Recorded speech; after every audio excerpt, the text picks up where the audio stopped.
Disc jockey, drop the bass. Now the heads. It often seems like I should be putting these videos about trolling and online culture and everything monthly or just linking to the same one, but there's new ideas and new examples all the time. So, let's revisit this stupid fucking topic. Let's start by defining trolling, because people no longer seem to even remotely understand what trolling is. They just hurl it at anything they don't like online. You disagree with them, you're a troll. You criticise them, you're a troll. You deconstruct what they're saying, you're a troll. You have an alternative point of view, you're a troll. You engage in conversation and it happens to be unwelcome for any reason, you're a troll. This is not what trolling is, okay? It's just not. As Richard Dawkins said, whatever else troll might mean, anyone who disagrees with me cannot be a useful definition. So what would be a useful definition? Okay then. Trolling is when you make an insincere, provocative comment in order to elicit a reaction. So, for example, if you tell a prominent feminist to make you a sandwich, that's trolling, because you are saying something you don't necessarily and probably don't actually believe, because precisely you know that it will upset them. And the same goes for calling Leslie Jones nigger. Okay? The people saying it vastly and overwhelmingly are not going to be actual racists. Okay? They will not harbour any prejudice against people of a different colour. They're arseholes, there is absolutely no question about that, but they are not going to be racists. What they are doing is using what they know will elicit a reaction. So they go straight for the jugular. Now, this distinction seems trivially easy to me to understand, and the way I try to explain it is to use analogies that show that context and intent matter. Now, the intent of a troll is to hurt people, to elicit a reaction. Okay, that's nasty, but that doesn't mean it's racist, sexist, or whatever else is the case. Okay? In order to be racist, you have to actually harbour prejudice against people of different races. In order to be sexist, you have to actually harbour negative feelings towards someone of a different gender. That's what these words mean, that's what they do. Merely using a term that upsets someone that belongs to one of these identity groups doesn't make you a bigot. Okay, for example, the dictionary contains the word nigger. Is the dictionary racist? Are the people who wrote the dictionary racist? Or is there context and intent behind that? Okay, in the film Rush Hour, when Jackie Chan goes up to the bar and says, "What's up, my nigger?" Does that mean Jackie Chan is racist? Does that mean the writer of the film is racist? Or is there a context and meaning and it's a joke? So the word itself does not have any inherent racism to it, and the same goes for other terms of abuse. Once you understand that a charged word can be used in a context outside its racism, sexism, bigotry, whatever, then that should perhaps click. Now, I've been accused of being patronising over this point, but it really does seem that so simple to me to understand this distinction that I can't help but be patronising, because you seem childish or stupid if you cannot understand that distinction. And to be clear, again, I am not excusing trolling. Trolling is bad. Trolling is naughty. People shouldn't do it. It's a nasty thing to do. But what I'm saying is there is a distinction between that, being an asshole, and being racist, sexist, whatever. Contrary to the apparent beliefs of many, trolls are not really a mystery. The internet is older than some adults now.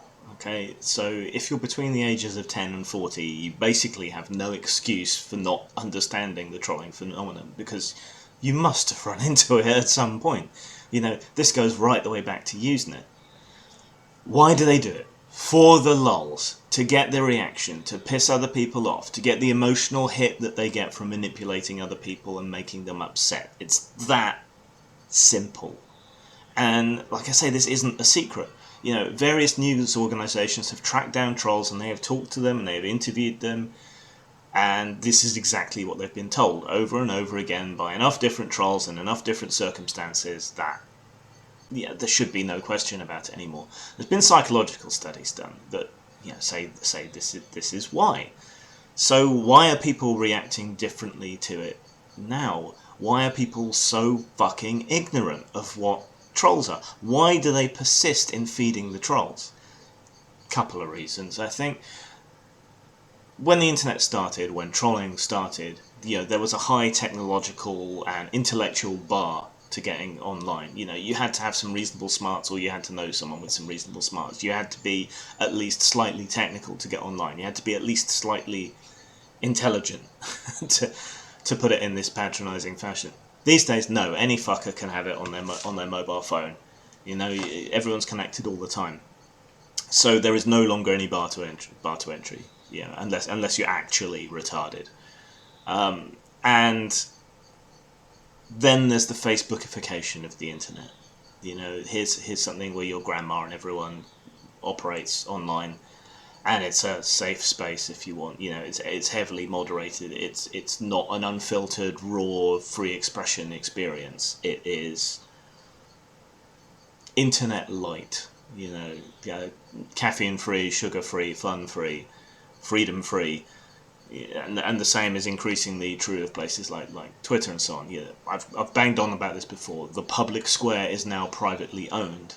So if we want to preserve free expression, we're going to have to start extending protections of our rights into the private sphere in a similar way to the gay people's rights are defended in the private sphere. So everyone's rights should be defended in the private sphere, in my opinion. This is the only way we're going to cope with it, I think. So that's part of the reason people are acting stupidly. Let's try a diagram to explain how and why trolls get their kick. Okay, so here's your standard trolling paradigm. The troll provokes the victim, who provides a reaction, and that gives the troll lols. Now, the only way to disrupt this is to break that cycle. Now, the troll is not going to stop provoking the victim until and unless they get bored or banned. If they get banned, they can simply create a new account and they continue being provocative. This is why the old internet adage is, do not feed the trolls. This is why, because that is the only way you can disrupt it. That is the only way you can stop that cycle. If you don't react, if you don't feed them, if you don't give them that emotional payoff that they want, they will get bored and wander away. Okay? Now, we have better tools now than we used to for dealing with this, because if you block someone, they know that you've blocked them, and so they can create new accounts and come at you again. Okay? Because blocking can be a form of emotional reaction. Muting, on the other hand, they've got no idea whether you block them or not. No real way to tell. As far as they know, all you're doing is literally ignoring them. So that's a great way of dealing with it. But the point is, it's not victim blaming to tell you not to feed the troll. It is sound, solid, proven advice that works. Okay? The power lies with you, the tools lie with you, and by giving the victim the power to control their internet interactions, who they see, who they talk to, by tools like lists, filtering, blocking and muting, you retain a free internet and allow them to deal with these issues. This is the optimal and only solution to the trolling problem. But increasingly we're running into a different but related problem, which I have banged on about before and which I call synergistic trolling. Okay, here is what synergistic trolling looks like. Now, on a very surface level, it looks identical. But there's a reason victim is in scare quotes, and there's a reason that the word bait now exists in the reaction. There's also a reason why the victim is now on the left, rather than the troll. Now, in cases of synergistic trolling, the victim, in scare quotes, puts out bait. They advertise their status, they say something that obviously marks them as being a member of a group that's going to react. They're basically setting a trap for trolls. Trolls then react to that, so trolls are reacting, and they provide the provocations that the victim is seeking. So, say you were a publicly visible feminist, and you write an article disparaging men in some degree. Okay, that's the bait. Trolls now attack you. Most of them insincere, okay? They provoke you. They say things like, make me a sandwich, or get raped, or whatever. None of it's sincere, it's all there to get a reaction. Okay? So they are now provoking you. You then get a follow-up article where you say, look at all this online abuse I'm getting. Doesn't that prove internet misogyny or whatever? Now, the problem with this is this creates a feedback loop. So the victim and the troll are both getting an emotional payoff from this. They're both trolling each other. It's synergistic, hence why I call it that. The two feed into each other, both of them getting what they want, and everything gets distorted. Now this is most common in activism, but it's becoming common in marketing.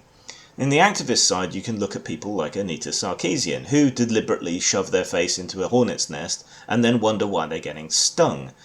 But I'm pretty sure they know why they're getting stung, and they've done it on purpose because then they can present the reaction that they get as being abuse or evidence of what they're claiming.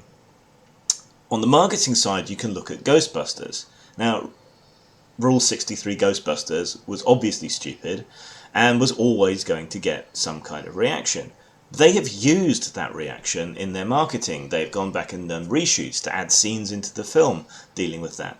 It's bait on a massive level, and it's stirred up all kinds of controversy. Sony itself has admitted this. They love the fact that they got free advertising from it.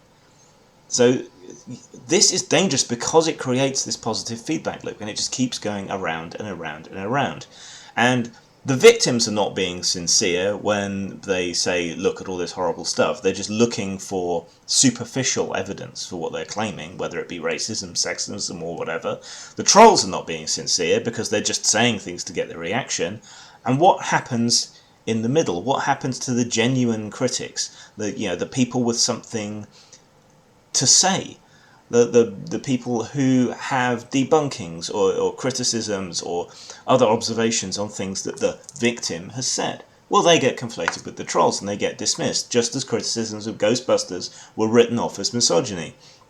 Or reactions to lies and misrepresentations in Tropes versus Women were written off as misogyny or whatever.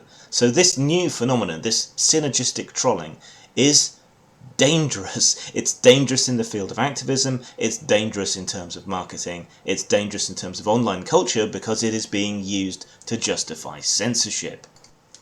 So to recap then, quickly, I guess. Trolling is bad. Nobody is arguing the toss whether trolling is bad or not. I regard myself as a free expression extremist, and I would not defend trolling, save to say that the best way to deal with it is to ignore it.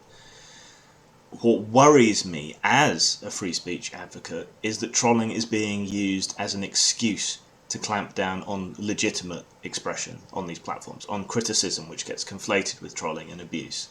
And we rely on a free internet. I keep saying this, but the public square is now privately owned. The idea that private businesses should be completely free to ride roughshod over people's fundamental human rights, including the right of free expression, is it's not sustainable. Okay, we cannot maintain a free society if we are not free to communicate, if we do not have a free press. The press is gone. Social media is our press now. This is where we find out the news. This is where we encounter other people's points of view. This is where we thrash things out in the marketplace of ideas, if you want to call it that. So if it's not free, if it's not open, if we're not able to have these encounters and arguments and discussions and debates, then we don't have a free society anymore. And like I said before, we have stepped in with the state to guarantee and protect the rights of minorities when it comes to private spaces. If you're a gay couple and you want a wedding cake and a company refuses to give it to you, they can be prosecuted. But if your free speech is abrogated on a social media platform, you have no recourse. And yet free expression is a far more fundamental and universal human right than the right to get a cake. Consider that. So what can we do? Right, the only way that I can see, and I have spent a great deal of time thinking about this, the only way that I can see to deal with trolls and abuse online is to use the tools that we already have and to make them more robust. Block people, mute people, make trusted lists of friends. Share block lists if you have to, but be very, very careful, because lots of people get added to these block lists that do not deserve to be there. They're highly politicized. Alright, mere disagreement is enough to get you on one of these lists. So be wary of those, but if you absolutely have to, go ahead and use one of those. But let's develop and expand tools so that the victim can take steps to protect themselves. Because if we go after the trolls, if we remove online anonymity, which is the only way that you will ever deal with trolls in this way, then you're not just getting rid of the trolls. They will find ways around it. VPNs, fake accounts, fake phone numbers, whatever. They will always find a way around it. It's like DRM. The only people you're going to inconvenience, really, truly inconvenience, are your legitimate users. Those are the people you're going to piss off. Those are the people you're going to drive away. Those are the people who are going to be affected. Trolls, not going to be affected in any meaningful way whatsoever. If you remove online anonymity, you are going to hurt political and religious dissidents in other countries. The Arab Spring or anything like it will never be able to happen again. LGBT kids who are isolated and alone will not be able to go online and find like-minded communities, and, test the waters, get mentored and so on. All these people are going to be hurt. Abuse victims are not going to be able to find support and help because there's the risk of them being outed. Is it really worth causing all those people that much pain, making the world that much more of a controlled dystopian nightmare, when all to save you 1 calorie from moving your mouse and clicking mute? Is it really worth it? Now, if you can come up with some solution that gets rid of trolls and preserves a free and open internet, I'm all ears. Until then, think about what you're doing, think about what you're saying, just think about the censorship that you're enabling when you demand something must be done, and there are no more terrifying words in the English language than that. Something must be done. No, it mustn't. Learn.